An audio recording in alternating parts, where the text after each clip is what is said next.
Hello, my menopausal wonders. Welcome back to Menopause Taylor and this education on all the things you need to know to manage your menopause your way. In the last tutorial, I explained why the term total hysterectomy is one of the most misconceived areas of menopause. And one of the things you learned is that a total hysterectomy has absolutely nothing to do with menopause.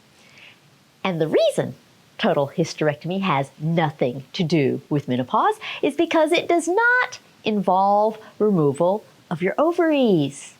Total hysterectomy only involves removal of your uterus and your cervix. So here's my model.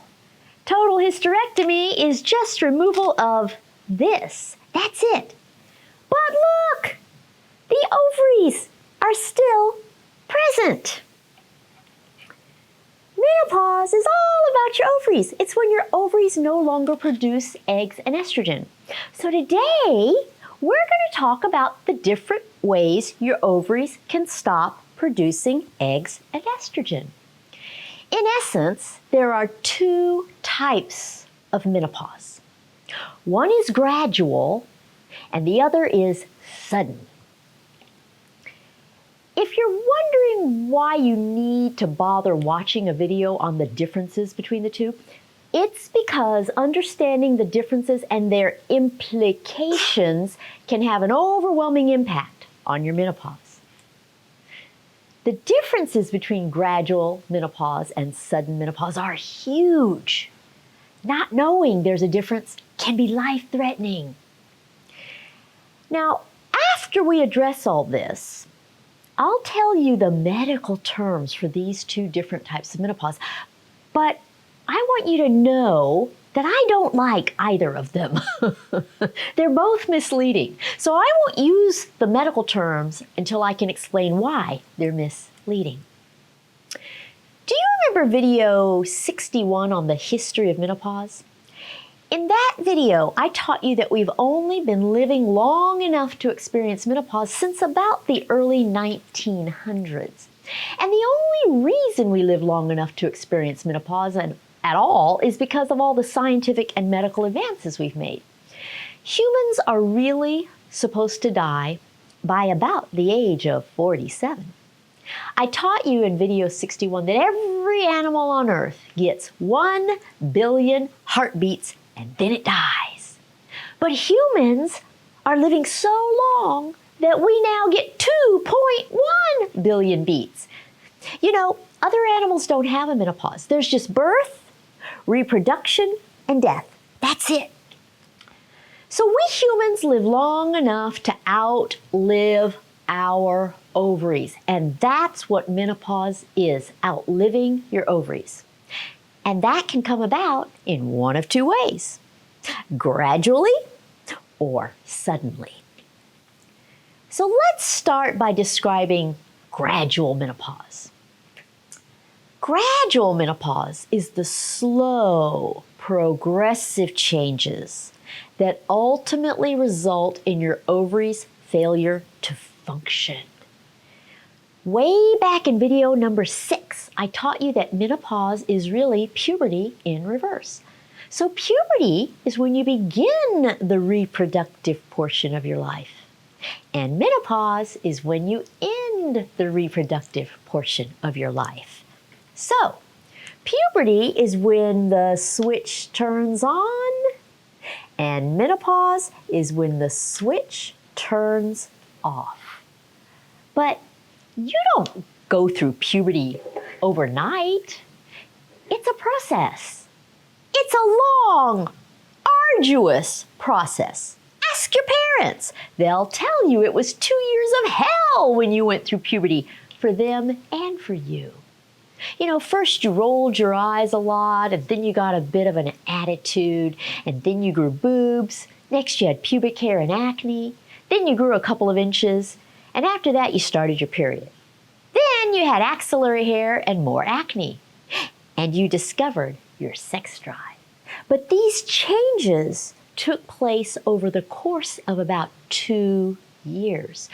You didn't just wake up one morning and discover that you'd gone through puberty overnight.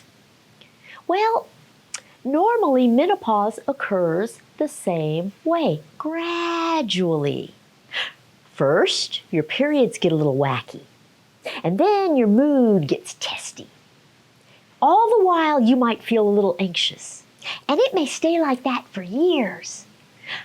But eventually, your periods disappear, and you start noticing other symptoms like hot flashes and night sweats, insomnia and fatigue, more mood swings or even depression, cravings, joint pain, dry skin, hair loss and whiskers, vaginal dryness, urinary tract infection, urinary incontinence, weight gain, acne, headaches, and your sex drive eventually disappears.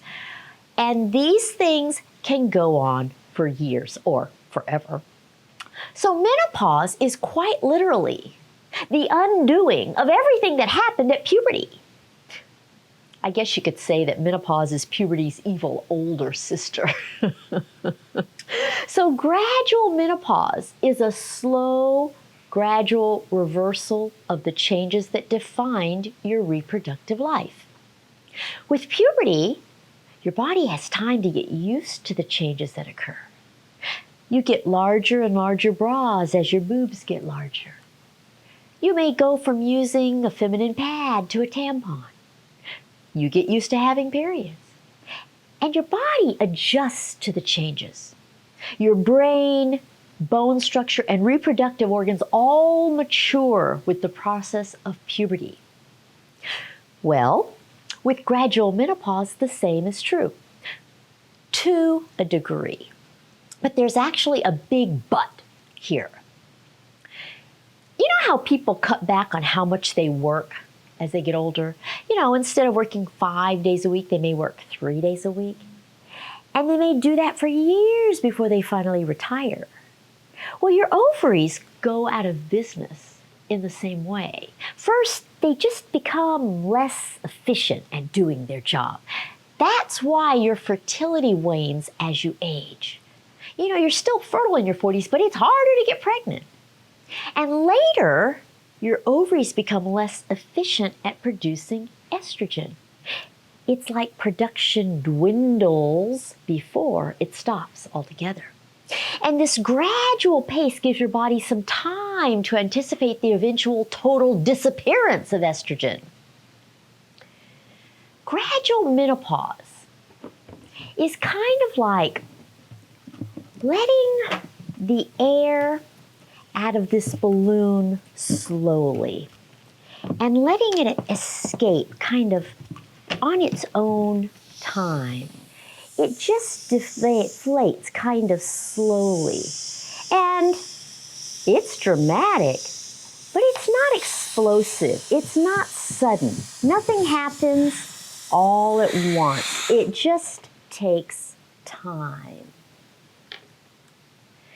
So, to the extent that your body can ready itself for something it was never supposed to live long enough to experience in the first place, gradual menopause is less harsh on your body. Now, let's contrast gradual menopause with sudden menopause. Sudden menopause is when menopause occurs abruptly. It's menopause in an instant. With sudden menopause, your body has no time to prepare for or get used to the transition. Instead of the process taking years, it takes just days, or it even happens in a split second. So there are 3 different ways that sudden menopause can come about. The first is surgically. So here's our model of the female reproductive organs. If I remove these ovaries, then menopause occurs the second I remove them. But I have to remove both of them to cause menopause. So that is surgical menopause. The second way you can have sudden menopause is from radiation therapy. So radiation is a form of intense energy that is so strong that it can kill things. And your ovaries are fragile. So if you have radiation therapy that comes into contact with your ovaries, it can kill your ovaries. That's why the radiologist always puts that lead apron over you when you get x-rays. He doesn't want to fry your ovaries. So your ovaries may still be in your body, but they're burned to a crisp and they don't function. So, with menopause due to radiation, you would have ovaries, but they'd be burned and they would not be functional. And the third way of creating menopause, suddenly, is with certain chemotherapeutic drugs. You know, when you take chemotherapy for cancer, the goal is to kill cells. And some chemotherapeutic agents kill the cells of your ovaries. And again, while your ovaries are still present, they are non-functional. So the three ways to create menopause suddenly are through surgery, radiation therapy, or chemotherapy. Now, think about how miserable gradual menopause is. All those symptoms happen from time to time for a really long time. Well, with sudden menopause, all those symptoms happen all of a sudden, all at once. And their severity is usually much greater than with gradual menopause. Talk about shock. Your body has no time to adjust. And so far, I've only mentioned the symptoms of menopause. Remember the diseases associated with the estrogen window of opportunity? How do you think these two different kinds of menopause affect those diseases? You already know that your risks for heart attack, osteoporosis, and Alzheimer's disease increase dramatically with gradual menopause. Do you think the effects of sudden menopause are any different? You bet they are, and the differences are not favorable. Sudden things are more shocking. That's true with just about anything. If there's no warning or you have no ability to prepare in advance, the effects are more severe. And the same is true with sudden menopause. Women who have sudden menopause are at higher risk for heart attack, osteoporosis, and Alzheimer's disease simply because of the abrupt loss of estrogen. They may need to consider using HRT more seriously than women who have gradual menopause. It's like anything else that you do cold turkey. I've never understood the term cold turkey. But if you're a drug addict and you stop your drugs suddenly, you go through a terrible withdrawal. Same with alcohol if you're an alcoholic, and the same with cigarettes if you're a smoker. If your body is used to something and it disappears suddenly, your body reacts violently. So, sudden menopause is like popping this balloon. It's very dramatic, and it makes much more of a mess. So, if you put this into perspective, here you are, experiencing something you're not supposed to experience in the first place, because you're supposed to die instead. If it happens gradually, you're pretty darn miserable and your risks for diseases increase significantly. But if it happens suddenly, it's a total shock to your system. Your symptoms are even more miserable and those disease risks skyrocket. So this is why it's so important for you to know the difference between these two types of menopause. You know, we want everything instantaneously, but there are trade-offs with instant menopause. Okay, now that you understand all that, let me tell you the medical terms for these two types of menopause. And you'll see why I said they're misleading. The medical term for gradual menopause is natural menopause. You see, that makes absolutely no sense. There's nothing natural about it. The word natural induces you to think you needn't give it any attention at all, that it's natural. Well, every woman, no matter how mild or how severe her symptoms, needs to give menopause a whole lot of attention. That is precisely why I make these videos. And most women are clueless. They think that if they had no symptoms, that they can tough it out and everything will be just fine. They aren't even aware of the diseases that happen as a consequence of menopause. So that's why I don't like the term natural menopause. It's not natural, it's gradual. And the medical term for sudden menopause is surgical menopause, which is only one of the 3 ways that you can have sudden menopause. There are 2 others, chemotherapy and radiation therapy. So that's why I don't like these terms. I'm a real stickler for accuracy. I don't like it when words don't mean what they imply. So using the terms gradual and sudden menopause convey the true meanings of these processes.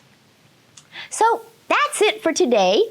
Now you understand what you need to know for the next tutorial, which will be on premature menopause. And I hope you enjoyed this. So I'll see you in a week. And if you have a situation for which you need some guidance, I can help you because I do one-on-one consultations. It doesn't matter where you live. I do them on Skype, FaceTime, Facebook Messenger, and in person. So all you have to do is go to menopausetailor.me to schedule, and I can personalize everything to you. So in the meantime, follow me, subscribe to my channel, and I'll see you in a week. Bye.